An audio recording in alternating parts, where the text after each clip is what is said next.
message that a storm is brewing in the Indian Ocean. I request all of you to keep calm.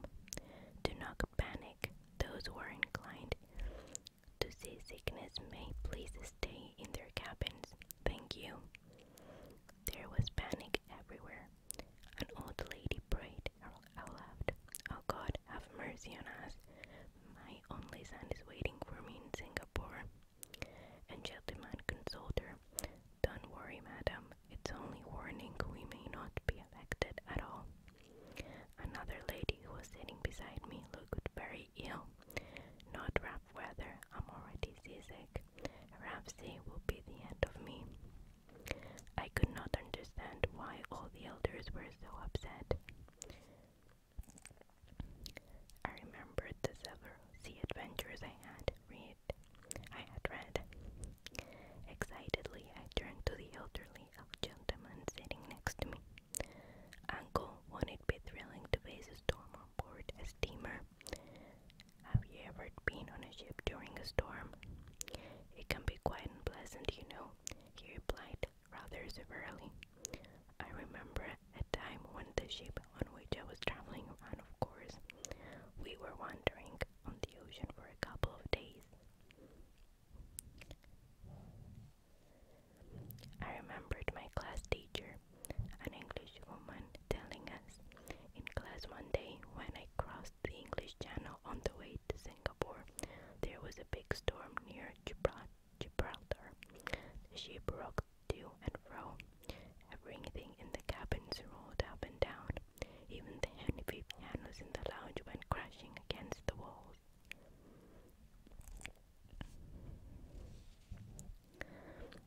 This made my imagination run wild. Turning to Uncle again, I said, wouldn't it be fun if the storm broke when we have lunch? Then the tables with the food on them would run away from us, and the chairs with us sitting on them would be merry-go-round. Everyone round the table stared at me in horror. I thought to myself, oh, these adults, they've no sense of adventure. How dull they are. The storm didn't break, but in the evening a strong wind started blowing. The ship rocked to and fro, rocking and rolling to the music of the wind. Huge waves were dashing against it. Even though the deck was slippery, I was running around. That's when I noticed Uncle leaning over the railings. I ran up to him thinking he too was enjoying the experience. Good morning, Uncle. Isn't it lovely? I asked him. But he wasn't well at all. He was raging over the rails and looked rather blue about the mouth. I felt sorry for him.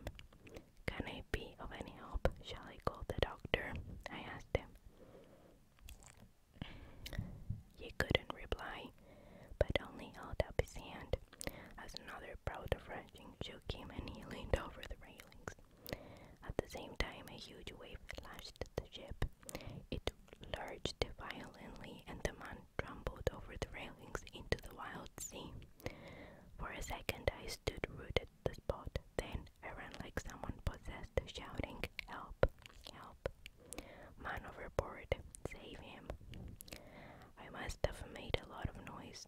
I heard footsteps hurrying even that early in the morning. Tears streaming down my face and shouting incoherently. I ran full pelt into an officer. What's the matter? Why are you making so much noise? He asked in a stern voice. I was surprised to see it was the captain. Oh, sir, I blurted out in relief. A man fell into the sea. Please save him. Where? He asked immediately on the alert. There, I said, pointing a finger. He did not wait for more details, but ran at once to a room full of officers. Man overboard, he cried. Stop ship, drop anchor, quick. His instructions were immediately obeyed. The captain then raced to the upper deck. I kept trailing behind him. Lower the lifeboats and crew into the sea towards the helm, he said. there is man overboard. Here again, the man quickly obeyed him. People started crowding the deck. What's happening? Somebody asked me. Word soon went around. Everyone was tense. Only an occasional "there he is" could be heard. Someone asked, "Who is he?" Another replied, "Don't know." Meanwhile, 2 lifeboats moved towards the man. I stood close to the captain.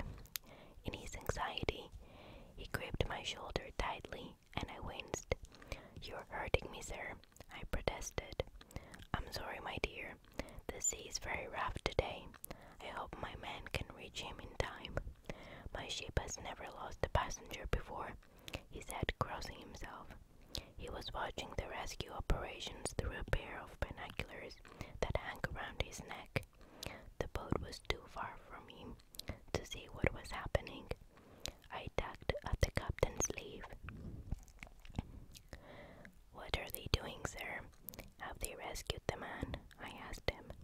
"They've caught him by the arms and are pulling him towards the boat." He was giving me a running commentary. "Oh, what bad luck. A sudden current has swept the man away, dragging 2 of the sailors with him." He sounded nervous. Just then he noticed the passengers crowding against the railings. "Keep away from those railings," he shouted. "We don't want another accident." The ship had dropped anchor, but was heaving up and down. I borrowed the captain's binoculars. Now I could see the rescue operation clearly. The crew in the rescue boat threw a strong rope to the 2 sailors in the sea and shouted, "Catch!" Both of them were good swimmers, and Sue had caught hold of the rope. Then, with powerful strokes, they swam towards Uncle. One of them caught hold of him, while the other tied the rope around his waist. With Uncle between them and the rope secure, the sailors swam back to the lifeboats. The rescue team in the boats leaned over and heaved the 3 men into it. In a jiffy, the boats were heading back to the ship. "Thank God," muttered the captain, making the sign of the cross again. "They've managed to save him." He turned to the passengers thronging the railings. "Please do not crowd around the man when he's brought up. He will need immediate medical care." Then he saw the ship's doctor standing with a couple of nurses. A stretcher was also being brought close to the railings. "Doctor, is everything ready for the patient?" the captain asked. "Aye, aye, Captain," nodded the doctor. The captain moved away to restore order. On the ship, I edged close to the doctor and asked, "What will you do to him, doctor? Will he be all right?" I think so. All the water will have to be pumped out of him. He'll have to be given artificial respiration and kept warm." "How do you pump the water out?" I asked. "We put him on his stomach and massage him until he brings it all up," he replied. As soon as the rescue team reached the ship, Uncle was placed on the stretcher and rushed to the hospital room. And here we can see the captain with a little kid who's watching, and his uncle on the stretcher, and what looks like the rescue team or the doctor. I'm not sure. The captain then came to me and said, "Run along now and play with your friends. I'm busy but will send for you when I'm through. I might even have a surprise for you." When he turned away, I quietly sneaked into the hospital room to see what they were doing to the patient. 2 nurses were scurrying to and fro with trays full of medicines and syringes. Another was rushing off to the uncle's wet clothes. I stopped her and asked if Uncle was conscious. "Not yet," she replied, "but he's better now. He should regain consciousness in a little while." The ship was still rolling. so I couldn't play any games. I went and sat in a cozy chair in the lounge and started reading a storybook.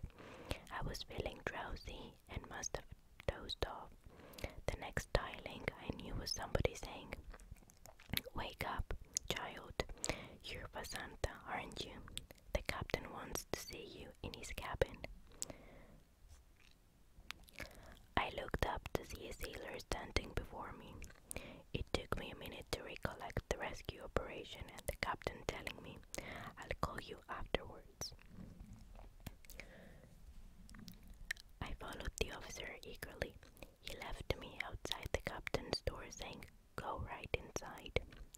I knocked and entered. The captain was standing in the middle of the room. When he saw me, he came forward and literally swept me off my feet. He was still smiling when he put me down. "You have plenty to tell your friends, huh? Now close your eyes." I did so. Seconds later, I heard him say, "See what I've got for you." On opening my eyes, I saw a big brown box.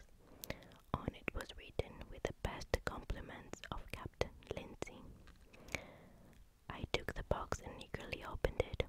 "Oh, what a lovely ship," I exclaimed. "Does this really belong to me? Can I keep it?" Lying snugly on a velvet backing was the most beautiful model of a ship. On it was inscribed BISN and Goa SS Ranchula. I placed the box carefully on the table.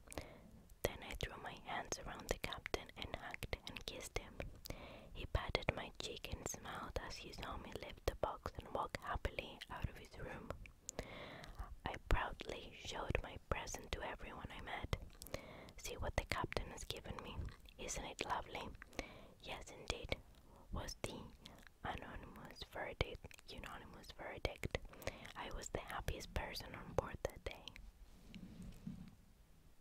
Now we're going to continue with the next story, called "When Papa Scolded Me."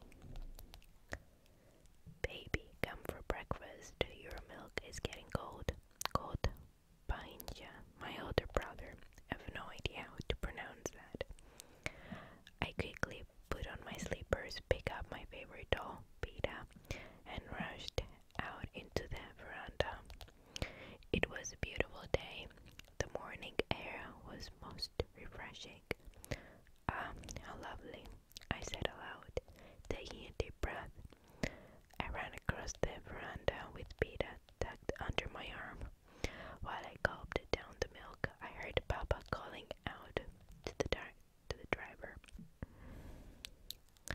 "Papa is still here, Painja. He wasn't gone to the clinic today," I said, overwhelmed with joy, being engrossed in a magazine. Painja did not reply, but I could see Papa talking to someone in his room, which was opposite the dining hall facing the veranda. "Papa, Papa, I don't have to go to school. It's a holiday. Do you have a holiday too?" "Look, Pita has got fever," I said, all in one breath. "No, my dear child, I do not have a holiday today. You go and play while I talk to Mr. Sign. He is very ill. I'll ask the compounder to give your doll some medicine," Papa said laughingly. It was quite unusual to find my father at home at that time. Normally, he was in his clinic before I woke up, so I was very happy. My father wiped his spectacles with a kerchief as he listened to his patient carefully. I was on the balcony when I heard, "Baby, baby, come here, see this." It was my brother from the veranda. He had spread himself on an easy chair, and our dog Tom was dancing around on his hind legs. I burst out laughing. "Papa will give medicine to Pita," I said, showing off. "And I'll ask Papa to give some medicine to his darling daughter because she laughs and laughs," said Paija, tickling me and sending me into fits of laughter.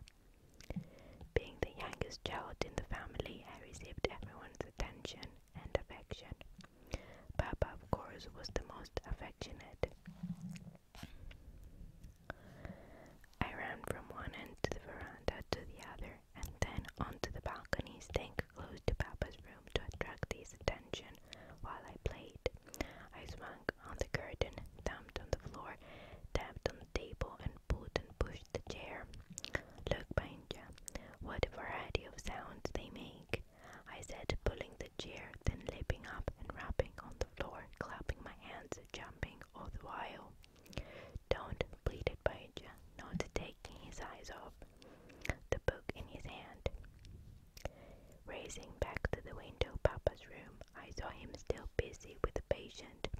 I loved to see him there before me while I played. He must be liking it too, I thought, to see me play around in his room. I dragged the chair and climbed onto the table. This at last drew Papa's attention. "Baby, be careful, you fall down," he said tenderly.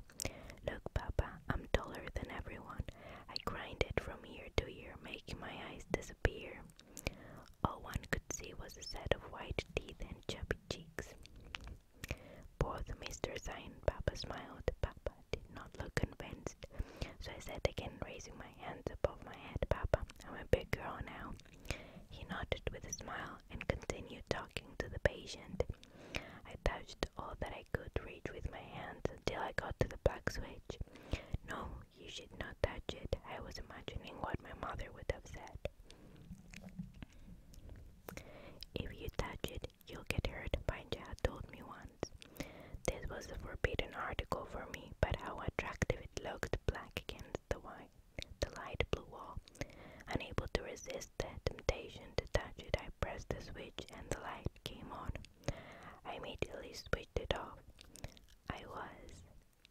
Oh, here she is. Oh, she's so adorable. Scared. I was scared. I looked at Papa with large, anxious eyes, but he was busy writing. He did not see me. I looked at Papa again and then at the switch, which begged my hands to touch it again. "I'll do it just once more," I said softly to myself. I repeated the mischief once more and was able to stop myself from doing it again and again. I seemed to have disturbed Papa, who was concentrating on the patient's problem. Without looking up from the book, he said in a serious voice, "Don't do that, you might get a shock." The click-clack of the switch and the glowing bulb fascinated me. "Baby, come here, let Papa do his work," called my brother. I ignored everybody. This was the most fascinating game for me at the moment. Though fantastic. I have no idea what that is. I press the light is on, I push the light goes off, I muttered.